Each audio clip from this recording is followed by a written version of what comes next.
அண்ணே வாங்க, அக்கா வாங்க, இதை வாங்கிக்கோங்க அண்ணே. இதை வாங்கி உங்கள் வீட்டில் வச்சிங்கன்னா உங்கள் கவலை கஷ்டம் எல்லாம் மாறிடும்.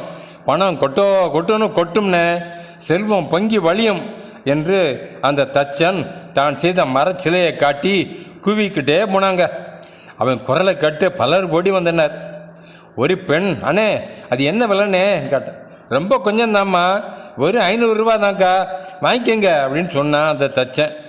அங்கே இருந்த இளைஞன், அண்ணே பணம் செல்வம் கொடுக்கும் இந்த சிலையை நீயே வைத்து கொண்டு பலன் அடையலாமே, இப்படி தெரு தெருவா அலைய வேண்டியது இல்லையானே என்றான். தம்பி நீ ரொம்ப சின்ன பையன், உனக்கு நம்பிக்கை இல்லை போப்பா என்று கூறி சமாளித்த அந்த தச்சன் அடுத்த தெருவுக்கு சென்றான். இன்னைக்கு இப்படித்தாங்க, இந்த கல் மோதிரத்தை வாங்கி கையில் மாட்டிக்கிட்டீங்கன்னா, இந்த சங்கிலியை வாங்கி கழுத்தில் போட்டுக்கிட்டீங்கன்னா உங்கள் வீட்டில் பணம் கொட்டுன்னு கொட்டும். பேய் பிசாசு அண்டாதுன்னு தங்களுடைய பொருட்களை ஏமாற்றி விற்பனை செய்யும் வியாபாரிகள் பெருகிட்டாங்களாங்க. படித்தவங்களும் இதை நம்பி ஏமாந்து போகிறாங்களே, அதாங்க ரொம்ப வேதனை தரும் விஷயம்.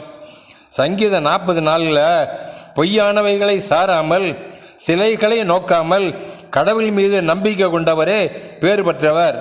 பொய்யானவைகளை சாராமல் சிலைகளை நோக்காமல் கடவுள் மீது நம்பிக்கை கொண்டவரே பேர் பெற்றவர்னு பைபிள் அட்வைஸ் பண்ணுதுங்க.